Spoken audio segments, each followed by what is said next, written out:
नमस्कार दोस्तों, good morning and welcome to this video. मैं उमेश मोहरा स्वागत करता हूं आपका आज के इस वीडियो में, जिसमें हम डिस्कस करेंगे करंट अफेयर्स के कुछ इंपॉर्टेंट एमसीक्यूज को।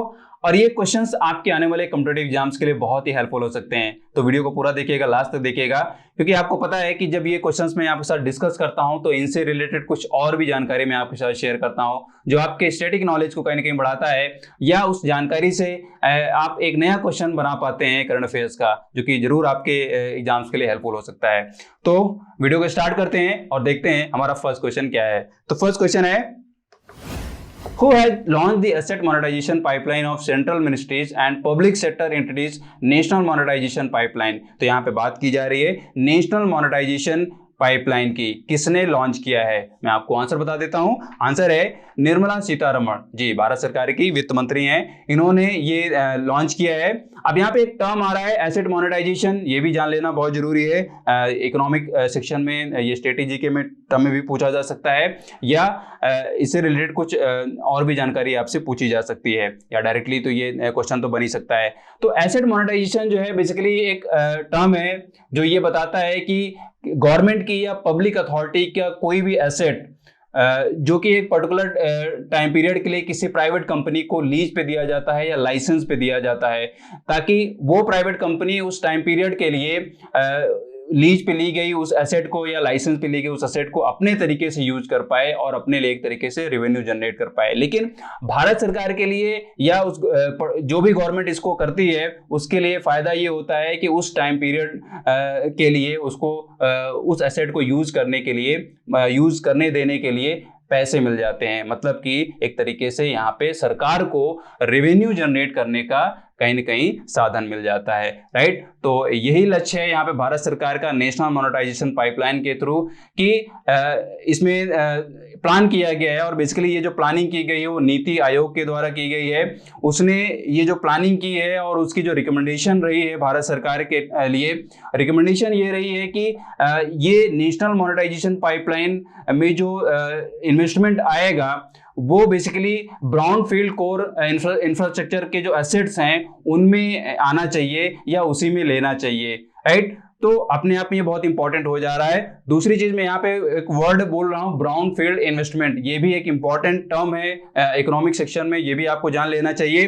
तो ब्राउन फील्ड इन्वेस्टमेंट का सीधा सा मतलब यहाँ पे ये होता है कि जब कोई गवर्नमेंट या कोई कंपनी एग्जिस्टिंग प्रोडक्शन यूनिट को या प्रोडक्शन फैसिलिटीज को यूज करती है अपने तरीके से, मतलब अपने तरीके से उसमें प्रोडक्शन एक्टिविटी करने के लिए। मतलब मैं क्या बोल रहा हूं, आप फिर से ध्यान दीजिए कि जो एग्जिस्टिंग प्रोडक्शन यूनिट है या प्रोडक्शन फैसिलिटीज हैं उसको यूज किया जाता है गवर्नमेंट के थ्रू या किसी प्राइवेट कंपनी के थ्रू अपने तरीके से उसमें प्रोडक्शन एक्टिविटी करने के लिए, तब उसको या उस इन्वेस्टमेंट को बोला जाता है ब्राउन फील्ड इन्वेस्टमेंट, राइट। ये आपको याद हो जाना चाहिए। ब्राउन फील्ड इन्वेस्टमेंट का जो जस्ट अपोजिट वर्ड होता है उसको बोला जाता है ग्रीन फील्ड इन्वेस्टमेंट। तो इसका मतलब आप ये समझ लीजिए कि इसमें एक तरीके से नई प्रोडक्शन यूनिट तैयार की जाती है, पूरी नई प्रोडक्शन यूनिट को एस्टेब्लिश किया जाता है या नई प्रोडक्शन फैसिलिटीज वहां पे रखी जाती हैं। तो उसके टर्म में जो भी इन्वेस्टमेंट होता है उसको हम बोलते हैं green field investment. I hope आपको समझ में आ गया होगा। दो इंपॉर्टेंट टर्म है यहाँ पे,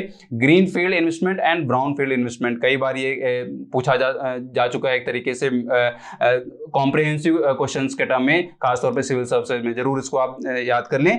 नाउ देखते हैं नेक्स्ट क्वेश्चन।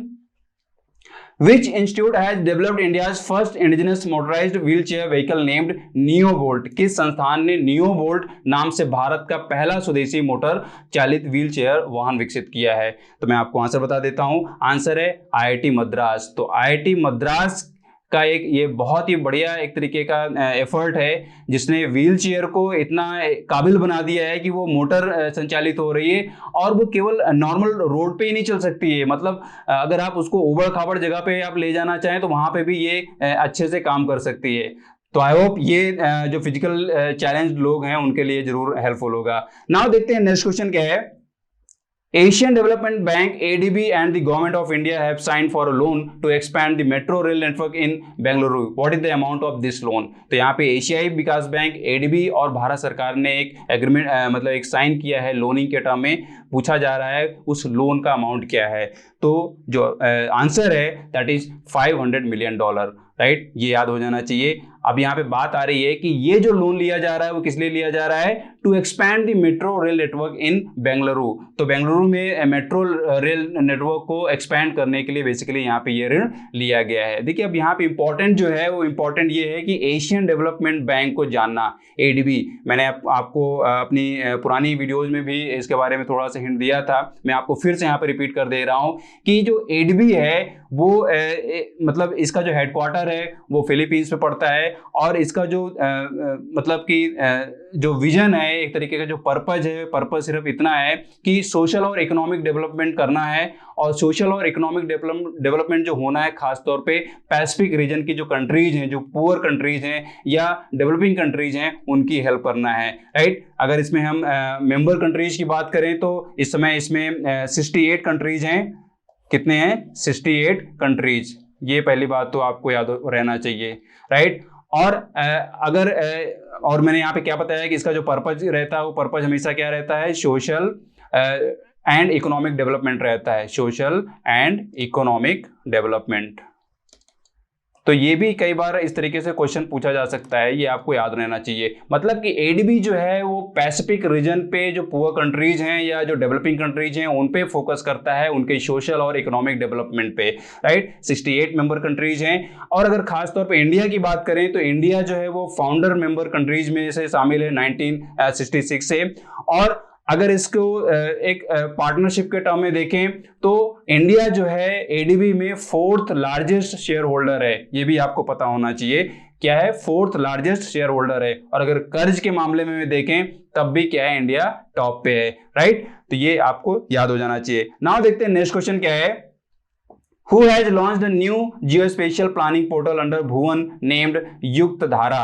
तो भुवन के तहत युक्त धारा नामक एक नया भूस्थानिक योजना पोर्टल किसने लॉन्च किया है? पहले मैं आपको आंसर बता देता हूं। आंसर है श्री जितेंद्र सिंह, राइट। ये याद हो जाना चाहिए। अब देखिए यहाँ बात आ रही है एक प्लेटफॉर्म की, तो यहाँ पे 2 वर्ड है, भुवन और युक्त धारा। तो भुवन एक ऑलरेडी एग्जिस्ट करता हुआ प्लेटफॉर्म है जो कि मतलब कि इसरो के थ्रू लॉन्च्ड है, और वही क्या करता है, इस प्लेटफॉर्म को होस्ट करता है। यहाँ पे नए प्लेटफॉर्म की बात हो रही है अंडर द भुवन युक्त धारा, राइट। तो देखिए यहाँ पे इसको बेसिकली समझ लीजिए, यहाँ पे बात क्या आ रही है कि जियो स्पेशियल प्लानिंग पोर्टल की बात हो रही है।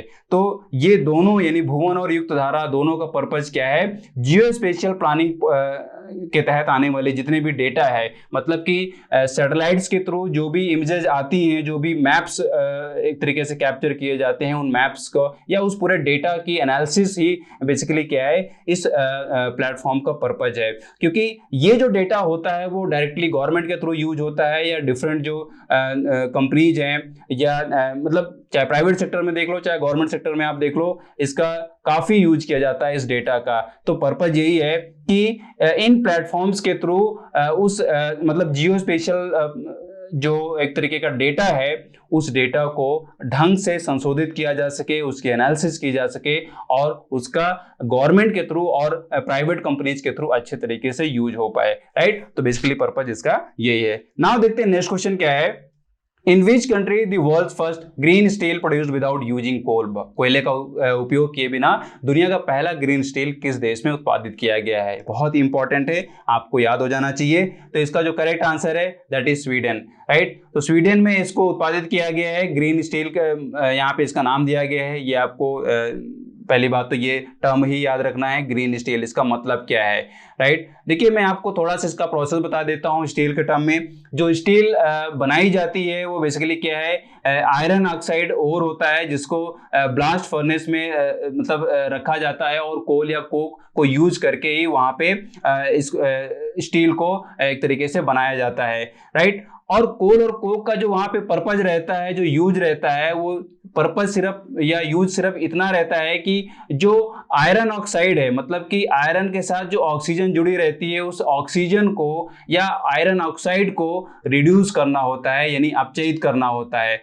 तो जब वो अपचयित हो जाता है ऑक्सीजन, तो कोल या कोक का जो कार्बन होता है वो उसके साथ बॉन्डिंग बनाता है और एक कंपाउंड बनाता है, दैट इज CO2, राइट। तो CO2 क्या होता है, वो बाहर रिलीज कर दी जाती है, राइट।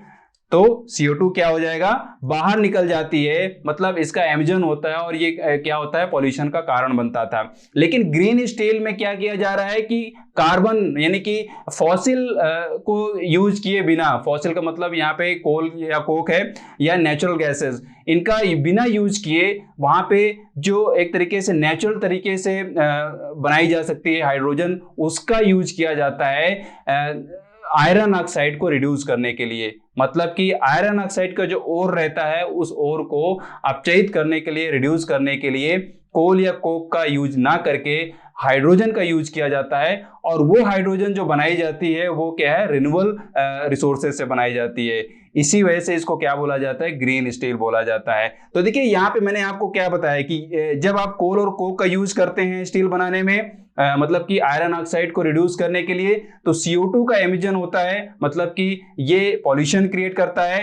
बट जब आप हाइड्रोजन का यूज करते हैं तो हाइड्रोजन सिंपली क्या करता है, ऑक्सीजन के साथ बॉन्डिंग बनाता है। और आपको पता है कि जब हाइड्रोजन और ऑक्सीजन की बॉन्डिंग होती है एक पर्टिकुलर रेशियो में, तो वहां पे क्या बनता है, नॉर्मल वाटर, राइट। तो इसका एडवांटेज ये हो जाता है कि जब आप हाइड्रोजन का यूज करेंगे तो वहां पे नॉर्मल वाटर रिलीज करेगा, और जब कोल और कोक का यूज करेंगे तो CO2 बनेगा, जो कि पॉल्यूशन का कारण बनता है।